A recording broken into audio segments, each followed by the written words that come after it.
Okay guys, for today's video, nagmumulto sa akin si CIMB. More specifically, dito sa revolving credit product niya na tinatawag niyang Revi Credit. Story time, way back, couple of months ago. Many months later. Na-discover ko na close ni CIMB ang aking savings account. And at the same time, yung savings account na yon ay nakalink sa aking Revi Credit. Hindi lang yon, nakalink din ang G-Credit doon. Pero this time, nung nag-open ako ng CIMB account, gamit naman ang last save, na-approvean ako ng panibagong savings account. And ito yung isa sa kinagulat ko. Nagkaroon ulit ako ng access sa Revi Credit. Pero yung credit limit, parehas ba o hindi? Yan ang pag-uusapan natin ngayon. So samahan niyo ako, sit back and let's discuss.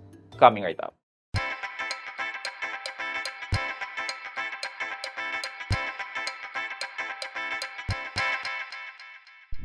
Hi guys, this is Pat and you're in Pat Quintos Review TV. So if you're new to my channel, I do reviews about personal finance na meron akong experience or meron na akong knowledge na ginawa ko na ng videos and playlists na makita nyo dito sa taas. At kung bago ka dito sa channel ko, you may want to consider subscribing to my channel.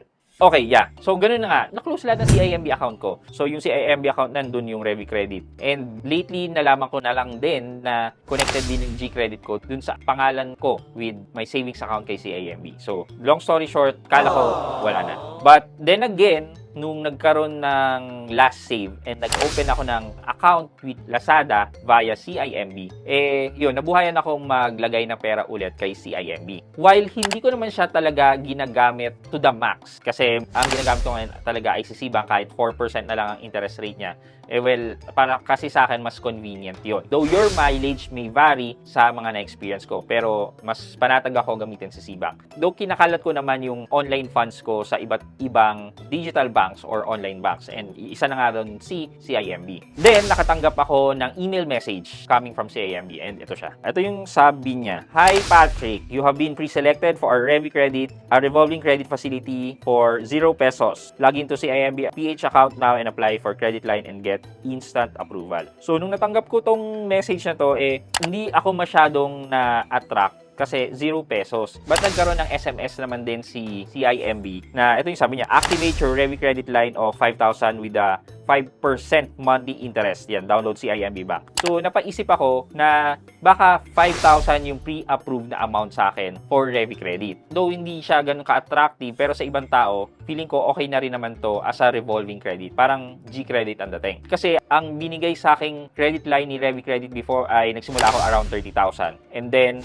tumaas siya, naging 60,000. Kahit na hindi ko po siya ginagamit. Ang maganda lang dito kasi kay Revi Credit versus kay G-Credit is hindi ka na magpapagod na i-convert to cash pa siya. Kasi sa CIMB app na mismo, yung 70% ng credit line na binigay sa'yo ay pwede mong magamit or matransfer sa inyong savings account as cash. And then, you can just bank transfer that money to your ATM, or kung meron kayong CIMB na ATM, pwede nyo rin gamitin. But, yun nga, maganda siya kasi automatic, magagamit mo yung 70% kaagad as cash. However, yung 30% is magagamit mo lang siya for bills payment, pambayad ng load, etc. So kahit pa paano, okay na rin naman versus kay G-Credit. And then, yeah, parehas din naman sila ng sistema ni G-Credit na pag inutang mo within the day, binayaran mo kagad, hindi ka rin magkakaroon ng interest. And merong minimum amount due na katulad ni G-Credit. So somehow, parehas na parehas sila. Pinagkaiba nga lang nila is yung pwede mo kagad magamit yung 70% as cash. Nung nakita ko to, activate nakalagay, nagpunta ako sa aking CIMB app, and yun na nga po, nag-try akong mag-activate ng Revi Credit. So, papakita ko lang po sa inyo. Open nyo po ang inyong CIMB account. Tapos, click nyo po yung application. And then, click nyo po apply for a new account. Tapos, ayan, Revi Credit and personal loan yung nakalagay. Click lang po natin yung Revi Credit. Ayan, sabi niya, get up to 250,000 na credit line daw. Use your credit line anytime, anywhere. Tapos, yung minimum payment due daw ay 15% of your statement balance. So, some sort of credit card, di ba? May minimum payment amount. Tapos, ayan, yung sinasabi ko po sa inyo, convert your credit limit into cash. Ayan, activate your CIMB Revi card. Ayan, terms and conditions, check po natin, and then click agree. ayan, ito, sinabi na po pala niya. Apply before June 13 to take advantage of this exclusive offer. Revy credit limit na 5,000 with a monthly interest rate of 5%. And then, yeah, kung ano yung nabasa natin kanina, yan din. Ito po, for eligibility, must be Filipino citizen, 21 years of age, gross monthly income of 10,000 pesos per month, must have a Philippine mobile number, and must have a Philippine mailing address. Required document, ano lang naman po, ito, 1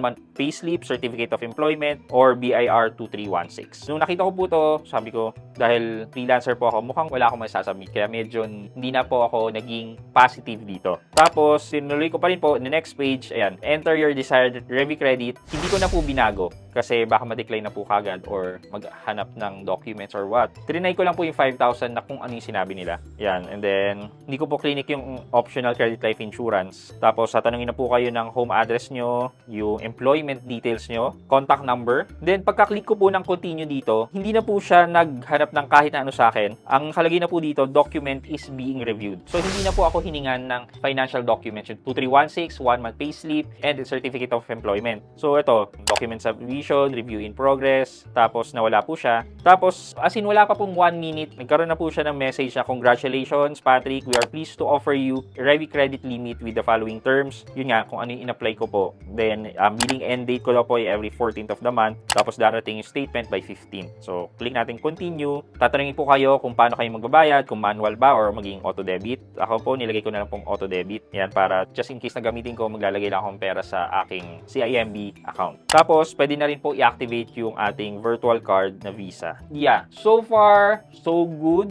na kahit hindi naman po ako talaga naghahangad na magkaroon ng Revy credit, nagkaroon po ulit ako ng Revy credit. I don't know sa mga na-closean ng account with CIMB na katulad ng case ko na hindi nakapag-provide ng financial documents, baka pwede na po kayo mag-apply and open ulit ng savings account para magkaroon kayo ng access sa other financial products ni Revy credit. So, nagulat din po ako na in-offer na lang din po to sa akin. Well, actually, yung unang Revy credit ko naman din po na nagkaroon po ako ay hindi din naman po ako nag-apply. Nakatanggap din po ako ng same na email na parang apply now for a 30,000 credit line with Revy credit. And almost the same naman yung nangyari. So, ang kinakatakot ko lang po siguro dito right now, doon nakapag-provide na po ako ng financial documents nung nag-open ako ng Last Save account and inaccept naman nila. So far so good. Sana hindi na po matulad sa katulad ng nangyayari before na nila nang hindi talaga ako nakapag-submit. Kasi ba naman, napunta sa junk. Kung nag-message sana sila, nag-text sana sila, or tumawag sana sila, well, naasikaso ko siguro talaga yon kaagad. But for 5% interest, masasabi ko lang po, revolving credit siya. What can you expect about it? It's just like your same na G-credit na may minimum amount due and magagamit mo. But the good thing here is, yun nga, 70% you can convert it into cash. For our question of the day po, sa tingin niyo po, bakit walang convert to cash facility yung G-credit, pero yung Revy credit meron? Gagastusin mo rin naman. Bakit nalilimit ka lang sa pagbabayad through QR? Nagpapahiram na rin naman sila, bakit hindi na lang nila ipahiram as cash din? Bakit kaya? Let me know sa comment section sa baba at may chance kayong manalo ng 1,000 pesos sa ating weekly GCash giveaway. Yun lamang po for today's video, but before we end, mag-shoutout po muna tayo at shoutout kay Isaiah Patrick Molina at Isaiah Patrick Molina 644. Sabi niya, shoutout po Sir Pat, very informative. Yan. Thank you Isaiah for taking the time to watch and comment on my videos. Maraming salamat. I hope you like this video, leave a thumbs up, and if not, wala naman problema dyan, but continue to support me by subscribing to my channel by clicking the subscribe button and also the bell button sa tabing subscribe para makareceive kayo ng latest notification sa lahat ng upload ko. Again guys, this is Pat Quinto and you're in Pat Quinto's Review TV. Bye-bye!